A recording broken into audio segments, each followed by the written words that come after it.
Hello there, my name's Mark and these are my Dice Tales, and today I want to talk about Skyrim Call to Arms. I'm going to be doing I think it's 8 reasons that I like it and I'm interested in it. And I have ordered the core rules so far, so let's go into the reasons why I've done that. So, number 1, there are going to be 2 game modes. So in those 2 game modes, we've got a cooperative or solo delve, where you're either both on the same side, or you're playing by yourself and you're just experiencing a bit of an adventure. So other solo games out there, so there's a game called Rangers of the Shadow Deep. If you have Descent 2nd Edition, you could play with an app which sort of took you through an adventure. Same with Imperial Assault. I think they're the only similar games that I've played in the past that are like this. But, I mean, Descent sort of had the app building the adventure as you go. I'm still puzzled to how you're going to set up your terrain and then move from area to area to invoke an adventure. So I've not seen that in any playthrough game mechanic videos at the moment. Generally, the videos out there have just been, right, we're starting at the start of a combat and such. They've not gone into further details yet. So this is a bit of an amalgamation of videos and forums and developers' blogs that I've seen. So just to let you know on the next points coming up. So number 1 reason, two play modes. So skirmish mode and cooperative mode. So skirmish mode will be your 2-player, just like Warcry, Kill Team. Pick 2 armies, go at it, and we'll get to other mechanics that I'll mention on further points down the line. Number 2, it looks like a cheap buy-in. It looks like you only need the £35 box set, and that has all the cards that you're going to need to run the individual monsters, to run a campaign, to run a competitive campaign, or to run a delve campaign. It doesn't look like there's going to be any cards in the actual model release boxes, which is great if you want to just dip your toe in and test it out. And if you're like me, you've played lots of D&D, you'll have boxes upon boxes maybe, or a Warcry army, a Kings of War army, Stormcast Eternal Army from Games Workshop. Something, you've got some models which can represent your heroes, your Imperials, your Barbarians, or your Undead. So I'm really loving that. You just need the core set. That's going to give you your dice, it's going to give you your rules, it's going to give you your tokens. The only thing you're going to need after that is a 3x3 space and some terrain. So loving that completely. Number 3 is that it's a skirmish size game. So 1, it's on a small map, 3x3, fantastic.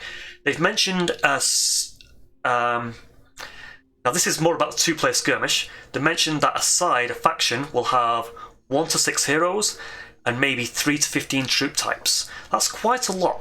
It's about the same size as like an average Star Wars Legion skirmish, 500 points. We don't know what the point sizes are or how that's going to be working out in the game from anything I've seen so far. And also, what's puzzling me is that the first release we think the release might be delayed now because of the COVID virus, but it was originally scheduled for March, so fingers crossed. But if not, April, and maybe, I don't think it's going to be pushed back to May. But let's say April for now. They've got 3 boxes coming out: an Imperial box, a Stormcloak box, and a Draugr box. The 2 factions, these Imperials and the Stormcloaks, they have 5 models in them. So if it's saying you're going to need 15 troops, you're not going to get that in that initial April release. So they must be, in the demos, they must be doing a cut down point system. So maybe it's going to be a 2,000 point game, and what we're seeing in a 5-man box is maybe 1,000 points. I don't know, that's speculation from me. The Draugr box has 8 models in it. The Draugr are only for delve and co-op at the moment. However, they've mentioned that there's going to be a future release which will let them be played as a skirmish opponent as well. Also, they can be played as hazardous wandering monsters if you're playing 2-player. Though these rules, again, they're just going to be in the core box. You're not going to have to pick up the Draugr box to have them wandering around playing as monsters, only if you want those specific models. So I'm loving that. They have mentioned that April was going to be the second Are we calling it second wave? First wave release, and the first wave release would be alternative Imperial models, I think alternative models for each of those three factions, and the fourth faction, the Adventurers faction. So the Adventurers faction is going to bring in characters like Lydia, and cool-looking models. I've always wanted a cat model, so the Khajiit, and I don't know what the lizard folk are called. On the tip of my tongue, I'm saying Angoran, but I'm thinking that's a type of sweater and not a race of lizard folk, so I'm not too sure there. So, and again, with this virus thing going on at this year, this time, whether that's going to be May or later, we don't know at the moment. Fourth thing that I'm looking forward to is the AI system. They say it's not going to just be AI that says move towards the nearest creature and attack, move into range and attack. What that's going to turn into, I don't know. The only thing I've seen or gleaned from the gameplay mechanic videos, that was on the Goblin TV YouTube channel, is that there was a skeleton archer and he was a cautious creature, so he shot at the attacking Dragonborn and then moved to cover. But they do go into a bit more detail, but didn't really explain it. They said that a creature can be aggressive or it can be cautious, and I'm guessing there's going to be other attributes out there as well, but that each creature will be aligned with might, shadow, or sorcery. I wonder if there'll be combined ones as well, or more in the future. But I mean, might, shadow, and sorcery. What we then do is roll a dice and consult the might, shadow, or sorcery card, depending on your attacking creature, and see what AI action it performs. So I don't know, there's not much more to say about that, because that's as much as I know about it. So you roll a dice, compare a card, and compare it to the type of creature, whether it's might, shadow, or sorcery. Sounds pretty cool.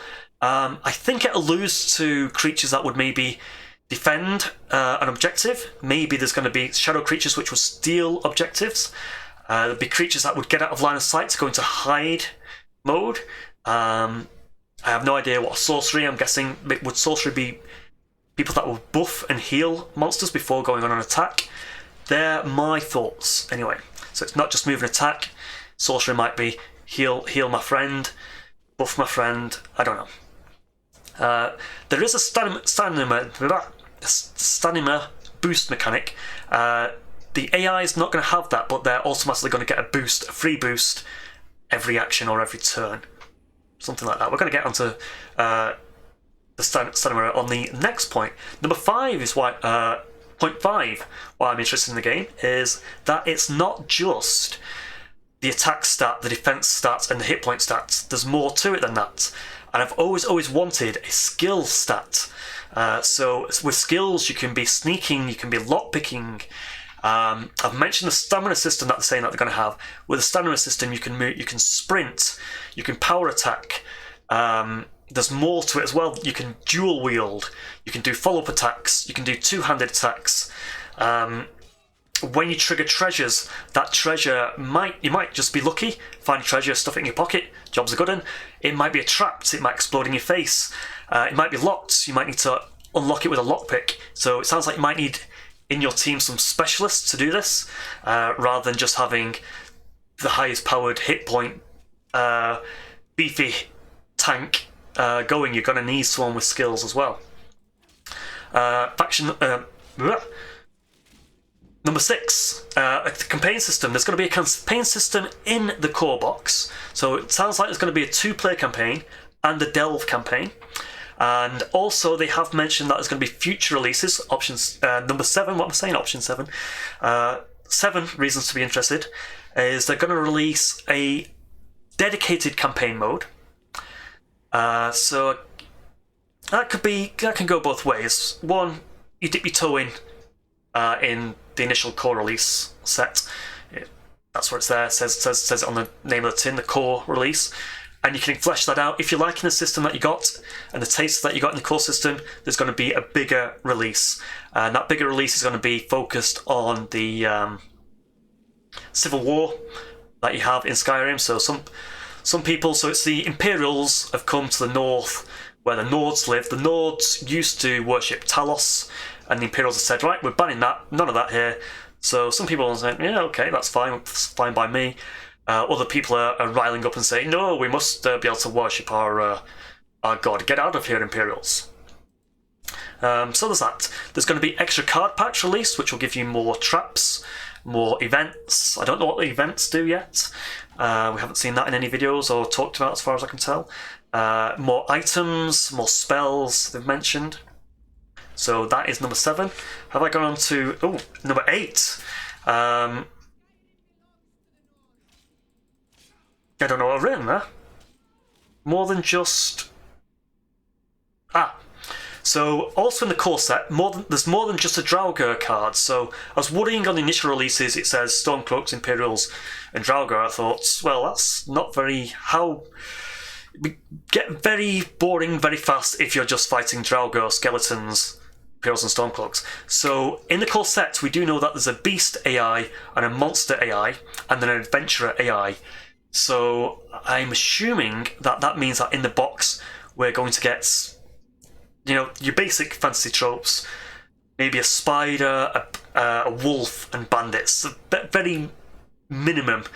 Because when you're playing a Skyrim computer game, as you're wandering and travelling from town to town, if you're walking and not fast travelling, you're going to encounter wolves. You're going to go into the cave, you're going to encounter skeevers, which are rats, and spiders.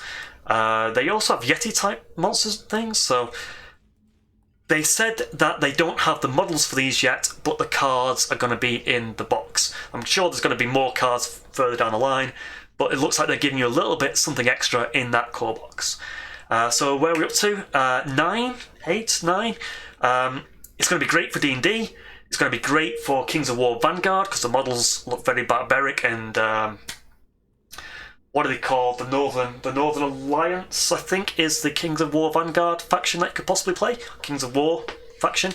But D&D, if you've ever wanted guardsmen, these Imperial Guards look absolutely fantastic.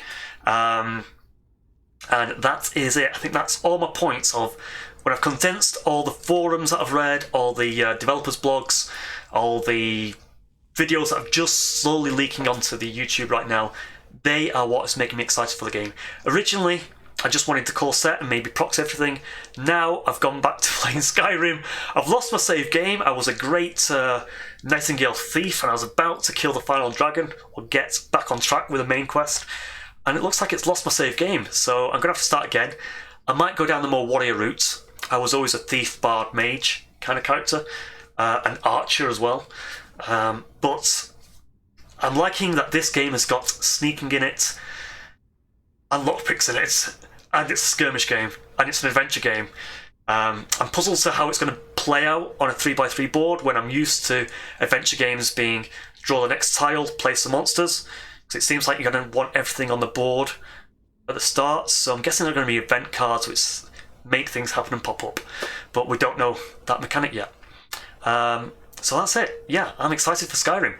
I don't know if I'm going to shrink my head and just put in the computer game mechanics behind me, because I've not got anything else to show you, or I'm just going to leave this as a talking head video.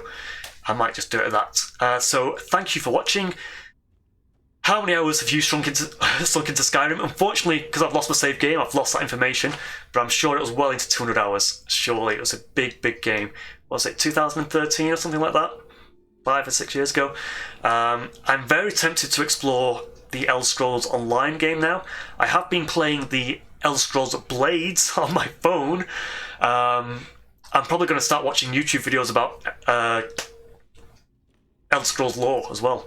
So, yeah, every day I'm sort of hitting refresh to see, is there something new about the game I should need to know about? But I pre-ordered the bits that I want. There is some fantastic terrain out there, but I'm probably going to be building my own as well. I've definitely got all the Warcry terrain. I think I just need more hills and stalagmites and tights. I'm looking at that neoprene mat, which has the underground as well as the overground snowy area. That's looking interesting to me, to maybe focus some of my building efforts. So that's it. I'm going to leave it there. So yeah, I'm going to be, if you want to like and subscribe, because I'm definitely going to be doing more Skyrim when it comes out on this channel. And that's me getting excited about it. So, this is Mark, these are my Dice Tales, and thanks for watching. Goodbye.